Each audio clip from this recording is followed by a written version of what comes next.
নমস্কার বন্ধুরা, তিথির রান্নাঘরে আপনাদের সবাইকে জানাই স্বাগত। আজকে আমি আপনাদের সাথে শেয়ার করব কাঁঠাল দিয়ে খুব সুন্দর একটা কেক। এই কেকটা খেতে অসম্ভব মজাদার। অবশ্যই বাড়িতে একবার বানিয়ে দেখবেন কতটা খেতে লোভনীয়। প্লিজ বন্ধুরা, পুরো রেসিপিটা শুরু থেকে শেষ পর্যন্ত দেখবেন, আশা করি আপনাদের ভালো লাগবে।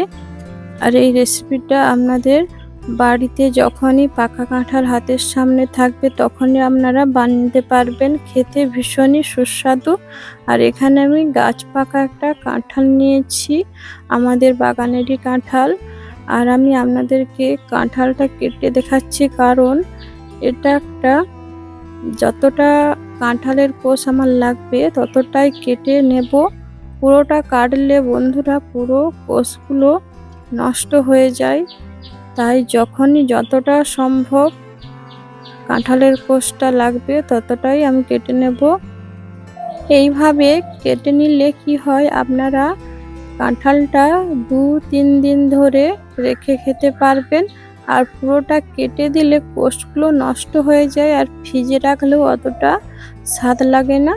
আর যতটা প্রয়োজন ততটাই কেটে খেলে কাঁঠালটা ঝট করে নষ্ট হয় না। এইভাবে আমি কোষগুলোকে ছাড়িয়ে নিচ্ছি হাতে অল্প সাদা তেল লাগিয়ে। কোষগুলো খুব সুন্দর নরম আর মিষ্টি, আর কেক বানানোর জন্য নরম কোষ হলে ভালো হয়, শক্ত কোষ হলে অতটা ভালো হবে না। যেটা খাজা কোষে অতটা ভালো হয় না কেক, আর এইরকম নরম কোষ হলে ভালো হয়। আর এই কোষটা ভীষণই মিষ্টি, যেহেতু গাছে পাকা কাঁঠাল, এত মিষ্টি চিনির মতন, ভীষণই সুন্দর খেতে। আপনাদের হাতের কাছে যখনই কাঁঠাল থাকবে আপনারা এই ধরনের মজাদার কেক একটা বানিয়ে নেবেন।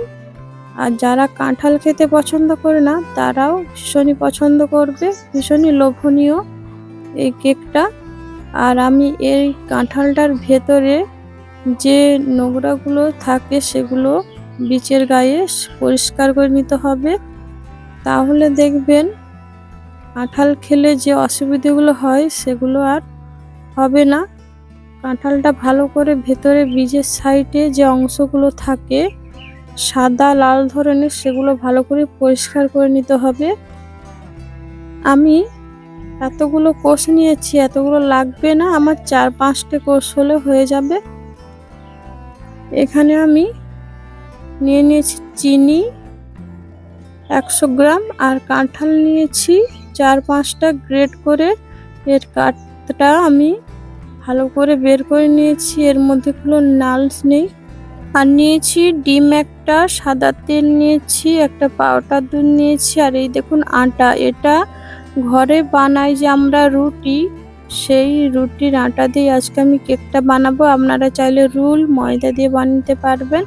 আর এই কাঁঠালের কোষে আমি 1 চিমটে একদম 1 বিন্দু মতন দিয়েছি হলুদ কালার, এখানে যাতে কালারটা খুব সুন্দর আসে। আর এখানে আমি ভ্যানিলা এসেন্স দিচ্ছি না, কারণ আমার কাছে নেই, আপনাদের কাছে থাকলে দিতেও পারেন, নাও দিতে পারেন, এতেই খুব সুন্দর একটা কালার আসে।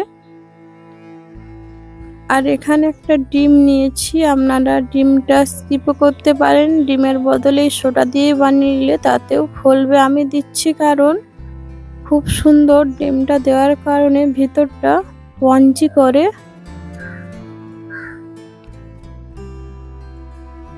একটা ডিম নিয়েছি, আর উপকরণগুলো ঠিকঠাক ভাবে দিলে আপনার কেকটাও পারফেক্ট হবে।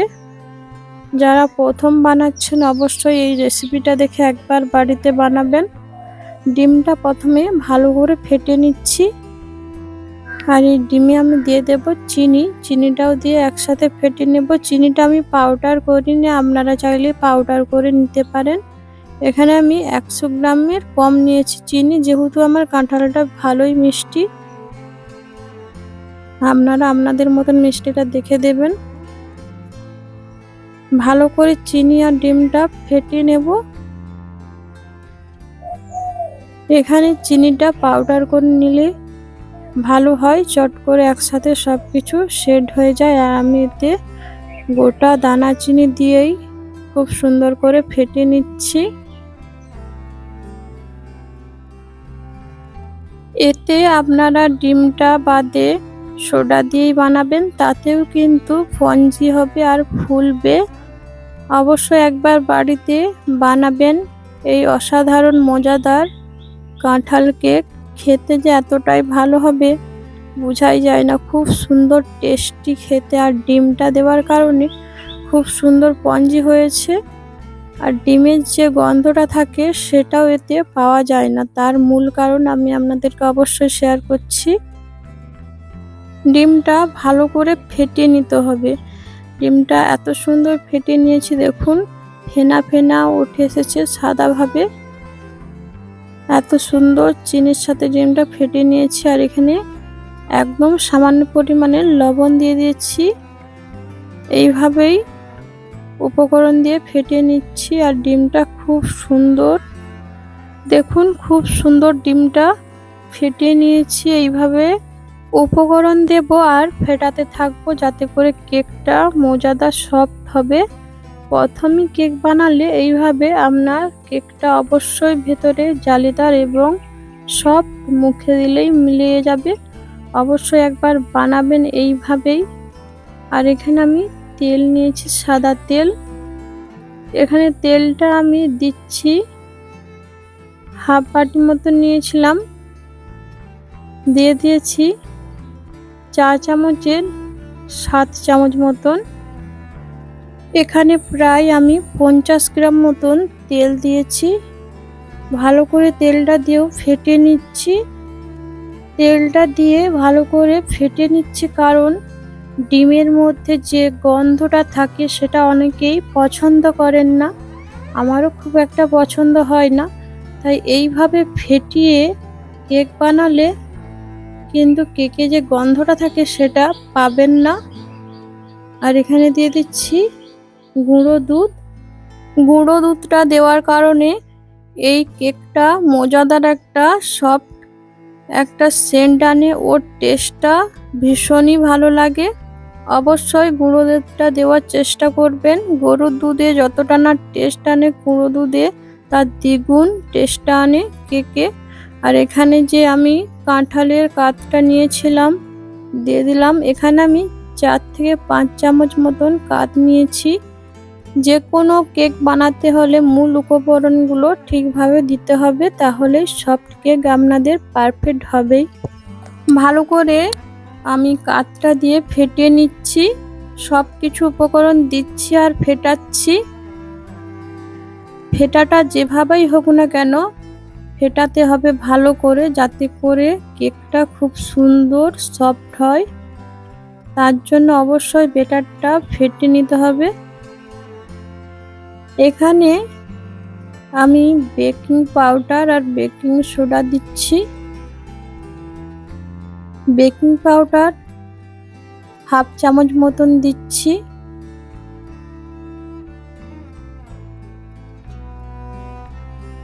আর এখানে বেকিং পাউডারও দিচ্ছি হাফ চামচ মতন, 4 চামচের। দিয়ে ভালো করে ফেটিয়ে নিচ্ছি। আপনারা ডিমের বদলে এই দুটো পাউডার দিয়ে কেকটা বানাতে পারেন, এতেও কেকটা ভীষণই সফট হয়। ভালো করে সোডাগুলো দিয়ে ফেটে নিচ্ছি। আসলে ভিডিওটি একটু বানাতে অসুবিধা হচ্ছে, কারণ এক হাতে রেসিপিগুলো বানাচ্ছি। আর এখানে আমি নিয়ে নিয়েছি আটা। আমরা যে বাড়িতে যে আটায় রুটি বানিয়ে খাই সেই রুটির আটায় আমি আজকে কেক বানিয়ে দেখাচ্ছি আপনাদেরকে, গমের আটায়। এই আটাটি রেশনে দেয় বা দোকানেও কিনতে পাওয়া যায়। এটা লাল আটা। লাল আটাতে যে এত সুন্দর মজাদার কেক হবে আপনারা না বাড়িতে বানালে বুঝতেই পারবেন না। আপনাদের কাছে রোল ময়দা থাকলে সেটা দিয়েও আপনারা বানাবেন, সেটা দিয়েও সফট হবে। আর আমি এখানে আটাটা নিয়েছি 1 বাটি মতন। 1 বাটি আটা, হাফ বাটি চিনি, আর নিয়েছি গুঁড়ো দুধ 1 প্যাকেট। তেল নিয়েছি 50 গ্রাম মতন। এতে আরো কিছুটা আমি সাদা তেল দিয়ে দেব। সাদা তেলটা দেওয়ার কারণে এর কেকের ভেতরে খুব সুন্দর মুখে দিলে যে মিলিয়ে যায় সেটার কাজ করে এই সাদা তেলে। আর কেকটা খুব সুন্দর সফট হয়। ভালো করে আমি এই স্টিলের একটা পাত্র নিয়েছি, তেল মাখিয়ে দিচ্ছি আর একটা খবর কাগজ দিয়ে আজকে কেকটা বানিয়ে নেব আমি।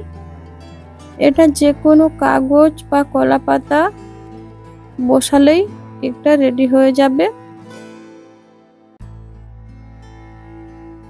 পাত্রটিতে ভালো করে তেল মাখিয়ে নিয়েছি। এবারে খবর কাগজটি বসিয়ে আমি মিশ্রণটি দিয়ে দিচ্ছি। মিশ্রণটি ফেটিয়ে আমি এইভাবে করে নিয়েছি, দেখুন একদম পাতলা, একদম মোটা নয়, মাঝারিভাবে কাতরা বানিয়ে নিতে হবে। এখানে জল লাগলে ফেটানোর সময় 1 থেকে 2 চামচ দেবেন, বেশি জল দেওয়া হবে না। ভালো করে মিশ্রণটি দিয়ে এইভাবে ঝাঁকিয়ে নিচ্ছি, কারণ ভেতরে বাতাস থাকলে বাতাসটা বের হয়ে যাবে, না হলে কি হবে ভেতরে সেদ্ধ টাইপের হয়ে যাবে। আমি এখানে একটা হাঁড়ি বসিয়ে গরম করে নিয়েছি, হাঁড়িটা উনুন ধরিয়ে আর কেকটা বসিয়ে দিচ্ছি। হাঁড়িটা গরম অবস্থাতেই কেকটা বসাতে হবে। হাঁড়িটা ঠান্ডা অবস্থাতে বসালে কেকটা অতটা ফোলে সফট হবে না। ভালো করে হাঁড়ি বা কড়া বা প্রেসার কুকার যাতেই বানান না কোনো ভালো করে গরম করে নিতে হবে, তারপরেই বসাতে হবে। এটা আমি রেখে দেব প্রায় 15 থেকে 20 মিনিট। এটা বানাতে আমার বেশি সময় লাগবে না। আঁচটা প্রথমে আমি 8-7 মিনিট চাল দিয়ে নেব মাঝারি আঁচে, তারপরে আঁচটা কমিয়ে নেব। একদম লাস্ট পর্যায়ে কম আঁচে বসে রেখে দেব। আমি ফিরে আসছি 20 মিনিট বাদে। দেখুন কেকটা কিভাবে ফুলে একদম স্পঞ্জি হয়ে উঠেছে। মাঝখানে এই ফুটোটা দেখাচ্ছে কারণ মাঝে আমি চাপাটা খুলে কাঠি দিয়ে দেখছিলাম। কেকটা তৈরি হতে অল্প বাকি ছিল, তাই আরো কিছুক্ষণ অল্প জাল দিয়ে রেখে দিয়েছিলাম। তাতে কি হয়েছে, নিচটা একটু লেগে গিয়েছে কিন্তু উপরটা ভীষণই সফট হয়েছে। আর কালারটা দেখুন একদম দোকানের মতন কালার এসছে। যেহেতু আমি এখানে কালার আসার জন্য ভ্যানিলা এসেন্স দিইনি, এখানে শুধু একটা ফুড কালার ব্যবহার করেছিলাম একদম সামান্য পরিমাণে, তাতেই দেখুন খুব সুন্দর কালার এসেছে। আর কেকটা ভীষণই নরম হয়েছে। আপনারা কেকটা সাজ করে রাখলে কিছুই হবে না, আর কেকটা হওয়ার সময় একদম ফুলে দেখা হবে না, তাহলে ভাপ বাড়িয়ে গেলে কেকটা ফুলবে না। আমি একদম লাস্ট পর্যায়ে খুলেছিলাম আর কাঠিটা একদম মাঝারিভাবেই চেক করেছিলাম। এইভাবে কেক বানালে আপনাদের কেক একদম পারফেক্ট সফট হবে আর নরম হবে। কেকের কাগজটা আমি ছাড়িয়ে নিচ্ছি।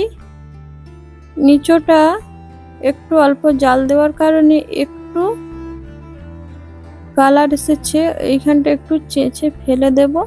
কেকটা দেখুন ওপরটা খুব স্পঞ্জি এবং নরম হয়েছে, তুলতুলে, ভেতরটা জালতি জালতি হয়েছে। এইভাবেই কেকটা বানালে একদম সফট হবে। পরিমাণটা ঠিকভাবে দিতে হবে, বেশি কম দিলে কি হবে ভেতরটা স্পঞ্জি হবে না। কেকটা আমি আপনাদেরকে কেটে দেখাচ্ছি কতটা নরম হয়েছে আর ভেতরটা জালিদার হয়েছে। আজকের কেকটা ভালো লাগলে আমার চ্যানেলটিকে অবশ্যই সাবস্ক্রাইব করে নেবেন। ভালো লাগলে লাইক, কমেন্ট, শেয়ার করবেন। প্লিজ বন্ধুরা আমার পাশে থাকবেন, কারণ একটা অসুস্থ জীবন সুস্থ করার জন্য আপনাদের সাপোর্ট ভীষণই প্রয়োজন। অনেক কষ্ট করে আপনাদের কাছে রেসিপিগুলো তুলে ধরছি। ভালো লাগলে প্লিজ আমার পাশে থাকবেন, আমাকে সাপোর্ট করবেন। আর যারা আমার চ্যানেলের নতুন সদস্য প্লিজ চ্যানেলটিকে সাবস্ক্রাইব করে পাশে থাকা নোটিফিকেশনটি ক্লিক করবেন। আপনারা ভালো থাকবেন, সুস্থ থাকবেন, সাবধানে থাকবেন। ধন্যবাদ।